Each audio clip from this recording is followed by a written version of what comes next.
Gracias te damos por la bendición que nos das, Señor, en esta linda mañana. Qué privilegio, Señor, estar aquí entonándote cánticos de adoración y de alabanza, y nos concedes la bendición de escuchar tu bendita y maravillosa palabra. Te alabamos, Señor.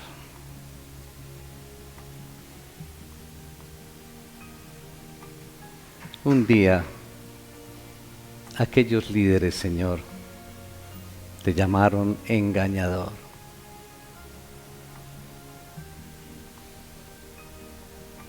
Y a Pilato lo llaman Señor. Qué contraste, Señor.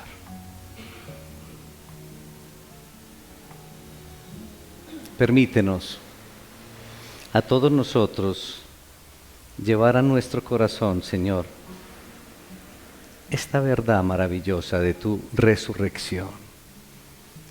Permítenos entender lo que significa para nosotros que Jesús, el Salvador, el Mesías, está vivo. Permítenos, Señor, sellar esta verdad en nuestros corazones. En Cristo Jesús. Amén. Hermanitos, buenos días. ¿Cuántos de nosotros hemos sellado alguna vez algo? Hemos sellado un local, una habitación, una casa, una alcancía, por ejemplo. Yo recuerdo haber sellado una alcancía para que de pronto algunas personitas no extrajeran algunas monedas, y de hecho uno veía que la abertura como que en algunas ocasiones se veía como más amplia, ¿sí? Pero yo creo que nosotros hemos experimentado alguna vez el sellado de algo. Es más, hemos visto cómo algunas propiedades las sellan, especialmente algunos locales los sellan, y muchos de ellos porque de pronto no cumplen las especificaciones, porque de pronto están efectuando o haciendo algo indebido en ese local. Y entonces se requiere prevenir algo con el sellado. Pero también se puede sellar algo para conservar un buen recuerdo. Sí, se sella o se asegura algo para conservar un buen recuerdo, para conservar lo que contiene, o porque su contenido para uno es muy valioso, muy positivo. Pero a veces, iglesia, queremos sellar lo que no debemos sellar. A veces tomamos determinaciones que al final nos terminan como hundiendo más en un problema o en una situación. A veces queremos ocultar, iglesia, lo que es imposible de ocultar. Y la porción que acabamos de leer y de orar, y hace algún tiempo teníamos esta práctica, esta disciplina, pero a nivel personal yo continúo con esta disciplina porque créanme que es maravilloso. Orar la palabra, es decir, leerla y orar, profundizar en ella, créanme que el Espíritu Santo habla de muchas maneras y con una profundidad maravillosa en esta disciplina de orar la palabra. Entonces esta porción que nos regala el Señor hoy en Mateo capítulo 27, a partir del versículo 62, creo que podríamos titular el tema de hoy para todos nosotros de la siguiente manera: un sellado inadecuado. Y vamos a ver en este sellado inadecuado, vamos a ver dos aspectos. Y el primer aspecto que los invito para que veamos y hagamos un recorrido es un recuerdo que se da en este sellado inadecuado. Encontramos ahí en el versículo 62 que nos dice que al día siguiente, que es el día después de la preparación, se reunieron ante Pilato los principales sacerdotes y fariseos. Y le dijeron, noten ustedes esa primera palabra, ¿cómo llamaron a Pilato? Señor, Señor. Nos acordamos que cuando aquel engañador, ¿se referían a quién? A Jesús. Que cuando aquel engañador aún vivía, dijo, después de 3 días resucitaré.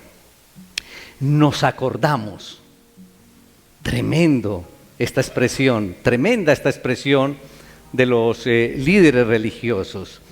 Estos líderes se acordaron, es decir, ellos no tuvieron en cuenta, ellos se acordaron que aquel engañador, en palabras de ellos, les dijo, y ya saben lo que les dijo.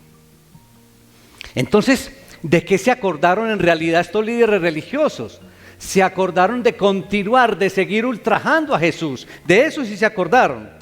No se acordaron de corregir los errores que habían cometido o el error en que estaban respecto a Jesús. Estos principales sacerdotes, estudiosos de la palabra, líderes o integrantes de un grupo importante de líderes religiosos, solo se acordaron entonces de 2 cosas. Primero, de seguir calumniando a Jesús. Y segundo, ¿qué les dijo? Que Él les dijo que iba a resucitar a los 3 días, como si esto fuera una mentira, como si esto fuera un engaño. De esas 2 cosas fue que se acordaron estos líderes. No se acordaron, iglesia, que las Escrituras, en ese momento, entonces, el Antiguo Testamento, que en las Escrituras se tenían las profecías de la venida del Mesías, que en las Escrituras estaban las profecías de la venida del Salvador prometido, que estaba el lugar, que estaba el instrumento, que estaba la manera como iba a venir, y de muchas otras cosas que ya estaban escritas. No se acordaron que en las Escrituras estaba que venía el heredero del trono de David, como aparece en Isaías. No se acordaron del lugar de nacimiento que aparece en Miqueas. No se acordaron que nacería de una virgen. No se acordaron que iba a darse la matanza de los niños. No se acordaron de la huida de Egipto que aparece en Oseas. No se acordaron del ministerio en Galilea, del rechazo de los judíos, de la traición de un amigo, de la entrada triunfal a Jerusalén, que permanecería en silencio como cuando fuera acusado, que sería crucificado con pecadores, que sería golpeado y escupido, que su costado sería traspasado, que los soldados echarían suerte sobre sus ropas. No se acordaron de su resurrección.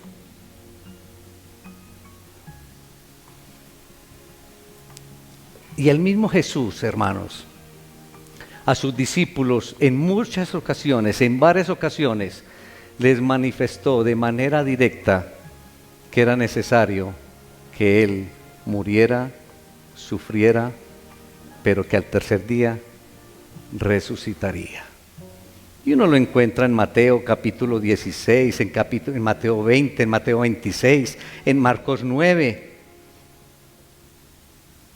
En Juan capítulo 2 versículo 19 recordamos cuando Jesús les responde y les dice, destruyan este templo y en 3 días lo levantaré. ¿De cuál templo hablaba? No se acordaron, iglesia, los líderes religiosos de todas estas profecías. No se acordaron de toda esta verdad, de todo esto tan positivo, de todo lo que anunciaba este suceso tan esperado por ellos, porque era algo muy esperado por el pueblo judío. No se acordaron de todas estas cosas que ratificaban al Salvador, al Mesías. Solo se acordaron de lo que querían acordarse. Solo se acordaron de lo que les convenía. Solo se acordaron de aquello para continuar haciendo daño. Solo se acordaron de aquello para continuar en el error en que venían. Solo se acordaron que su mal entonces permaneciera, que su mal llegara a su fin. De eso sí se acordaron. No se acordaron de las cosas buenas para corregir todo lo malo que habían hecho.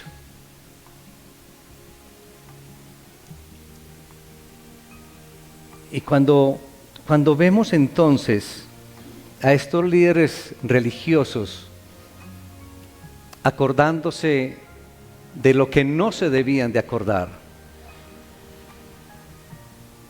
creo que hay una reflexión bien profunda para todos nosotros ahí. ¿De qué nos acordamos nosotros? ¿De qué te acuerdas tú?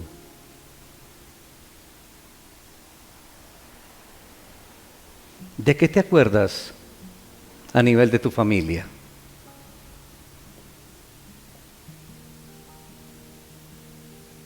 ¿Con tus padres? ¿Con tus hermanos? ¿Con el resto de la familia? ¿De qué te acuerdas? Pero debemos aprender de estos líderes religiosos. Es recordar entonces lo malo para corregirlo, para enmendar lo malo hecho en el pasado, no continuar cayendo en el error. Pero podríamos, no solamente a nivel de familia, ¿de qué nos acordamos a nivel del trabajo? De que nos acordamos a nivel de las diferentes instituciones por las que hemos pasado en nuestra vida. ¿De qué nos acordamos en la iglesia, por ejemplo? Por todos nosotros. Al que no conoció ¿De qué te acuerdas pecado, de tus amigos? le hizo pecado por nosotros para que fuéramos hechos justicia de Dios en él. En una ocasión, hace un buen tiempo, observamos en familia una película y en esta película se mostraba la rivalidad entre dos familias. Y en la película mostraban esas situaciones de las dos familias y esos conflictos. Pero un padre de familia le dice a uno de sus hijos una frase. Esa frase se me quedó a mí en el corazón, hermanos, que quiero compartirla con todos ustedes. Dice: debemos reconciliar el pasado para vivir el presente y augurar el futuro. Tremenda frase. Reconciliar el pasado para vivir el presente y augurar un buen futuro. Y creo que a muchos de nosotros necesitamos reconciliar el pasado, acordarnos de muchas cosas del pasado, pero para corregir, no para continuar en el error como estos religiosos, como estos líderes religiosos. ¿Cuántos de nosotros ahí en tu interior piensas si tú necesitas reconciliar tu pasado? ¿Con quién? ¿En qué situación? ¿Y de qué manera de pronto esa situación del pasado te pesa, te carga? Y de pronto eso hasta te ayuda a continuar en el mismo error. Y ya lo comentamos ahora volviendo a la palabra. Miren el título, el adjetivo, el sobrenombre o como lo quieran llamar, con el que identificaban a la verdad, con el que identificaban a Jesús. Lo estaban llamando engañador. Mientras que a Pilato le decían Señor. Tremendo contraste. Entonces estos eruditos, estos líderes tergiversaron completamente el papel de Jesús. Cambiaron totalmente la función de nuestro Salvador y lo llaman engañador. Cuando entonces, y lo decía una hermanita ahorita en la oración, cuando los engañadores eran ellos. Tremendo. Porque estaban cambiando totalmente el camino, estaban oscureciendo la luz, estaban oprimiendo al libertador, estaban mintiendo sobre la verdad. ¿Y cómo es posible que hagan esto? Muchos de nosotros podemos llegar a pensar. ¿Cómo es posible que estos líderes religiosos hayan llegado a hacer estas cosas? Pero ¿saben algo, iglesia? A veces nosotros mismos, a veces ese papel de estos líderes religiosos de aquella época, de tergiversar las cosas de Jesús, o de tergiversar muchas cosas, incluso de la misma vida, del mismo desarrollo de nuestra vida, lo hacemos nosotros en nuestro diario vivir, en nuestros círculos. ¿Con qué facilidad tergiversamos o tenemos el mal de interpretar las situaciones o malinterpretamos las situaciones? Con una facilidad tremenda.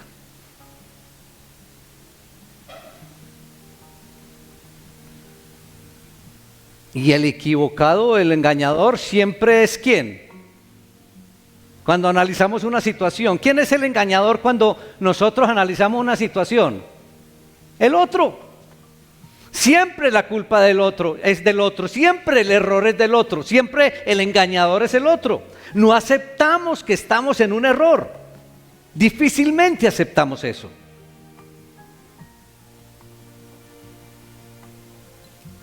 Y ¿saben algo, iglesia? Todos nosotros tenemos un único y verdadero engañador, y ese engañador se llama Satanás. Porque ese sí vino para hurtar, para matar y para destruir, es la única función. Y le damos una cabida con una facilidad en nuestras vidas. Y ese sí es el engañador. Y ese es el que nos tiene engañados a todos nosotros. Hablando de engañador, estos líderes religiosos, cuando los engañadores eran ellos. Un sello inadecuado, y ya vimos entonces un recuerdo de estos líderes religiosos. Ahora veamos un sello en este tema de hoy, el sello. Por eso en el versículo 64 de ese capítulo 27 de Mateo encontramos, por eso le piden los líderes a Pilato. Le dicen, ordena que el sepulcro quede asegurado hasta el tercer día. No sea que vengan los discípulos, se lo roben y le digan al pueblo, ha resucitado de entre los muertos. Y el último engaño, mire que continúan con la misma línea, y el último engaño sea peor que el primero. Pilato les dijo, bueno, ustedes tienen guardia, vayan, asegúrenlo, como ustedes saben. Y fueron y aseguraron el sepulcro, además de poner la guardia, y sellaron la piedra. Colocaron entonces el sello. Estos principales religiosos tenían que asegurarse, iglesia, de alguna manera, de lo que habían hecho con Jesús no diera lugar a dudas. Ellos tenían que sellar, tenían que asegurarse esto. No sea que los discípulos vengan, se roben el cuerpo del muerto y luego digan que había resucitado. Tenían que ponerle entonces estos líderes religiosos un sello final a su error y no dejar entonces ninguna posibilidad de señalamiento al error que ellos habían cometido con Jesús. ¿Qué querían estos líderes? Entonces no dejar ningún rastro.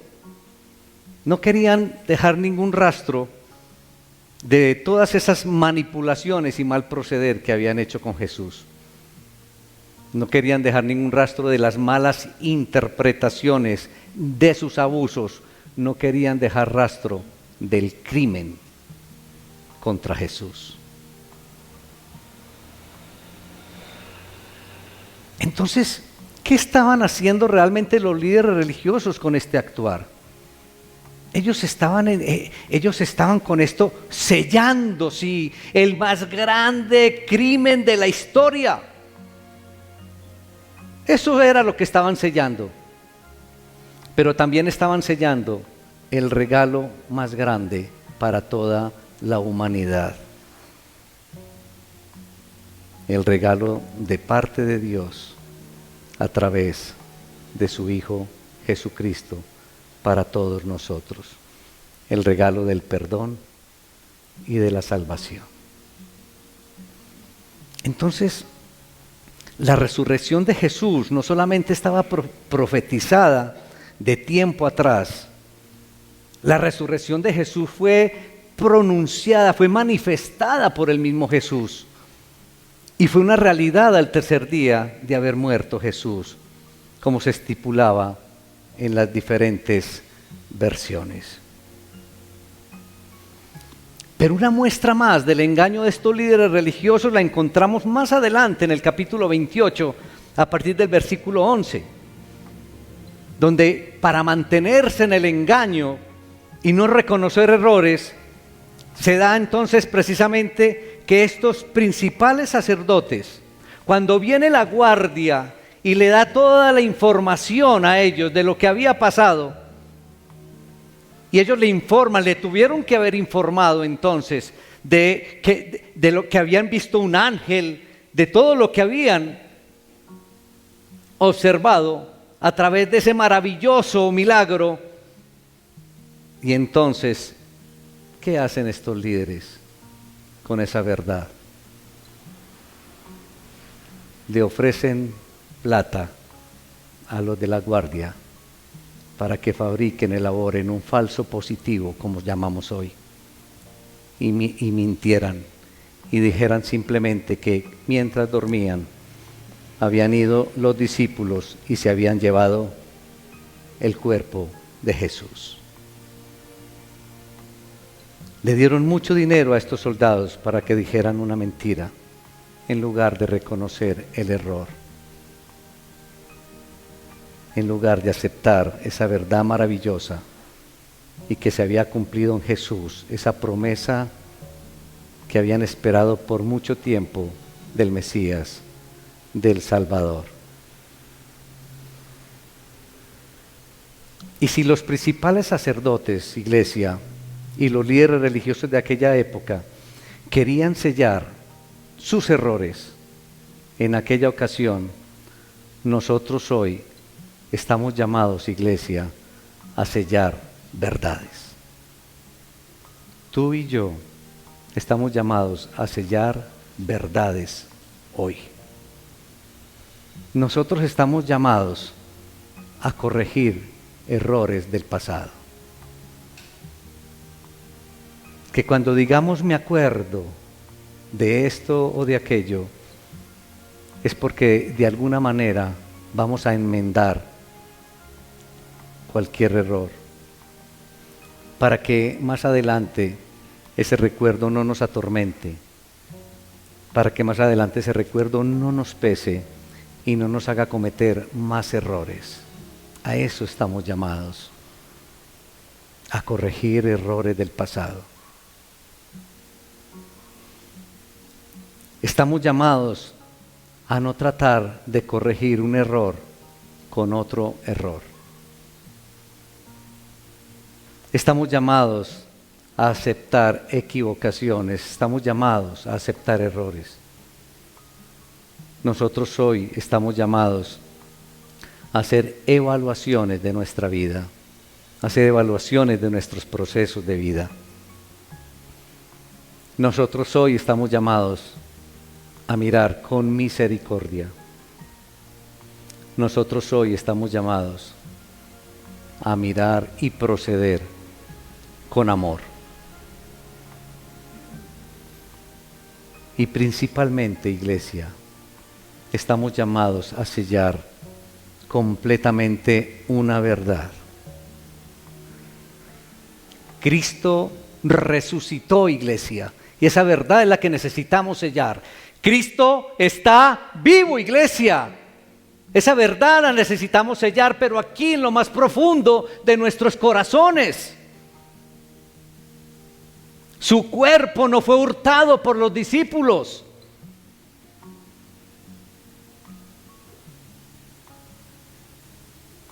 ¿Y saben algo? Estos líderes religiosos de aquella época nos hicieron un favor grande sin quererlo. Cuando ellos sellaron la sepultura, cuando le pusieron guardia, e inclusive ustedes pueden mirar ahí en la palabra que colocaron algo especial para que no se diera apertura alguna, nos hicieron un favor muy grande. Porque entonces borraron todas las dudas de la resurrección de Jesús. Quitaron toda duda de que los discípulos fueron y lo robaron. Al hacer eso, ellos no se imaginaron que nos estaban asegurando a nosotros hoy de que la resurrección de Jesús es una realidad, iglesia. Que la resurrección de Jesús es una verdad. Con ello nos aseguraron, gracias a esos líderes religiosos. Porque si no hubieran hecho eso, hubiera quedado a través de la historia la duda que los discípulos se habían robado el cuerpo. Y es que, iglesia, todo lo de Dios es perfecto. Al sellar la piedra sin quererlo, iglesia, sellaron la verdad de la resurrección de Jesús. ¿Alguien dice amén? Gloria a Dios por ese evento maravilloso. Esta verdad de Cristo resucitado y vivo la tenemos que sellar para que la tengamos ahí siempre disponible, para que la tengamos ahí siempre viva, clara, evidente.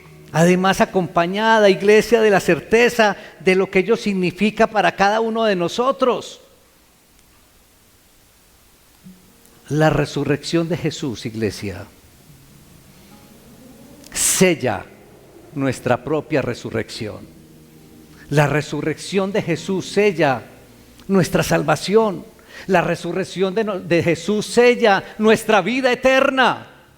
Eso es lo que significa para nosotros que Cristo esté vivo, que haya sido, que esté resucitado. Y entonces, con esa verdad, con esa realidad de un Jesús vivo y resucitado, entonces nosotros tenemos la seguridad de que lo que estamos haciendo hoy aquí y lo que estamos viviendo entonces vale la pena, hermanos. Vale la pena seguir a Cristo. Vale la pena vivir esta vida cristiana.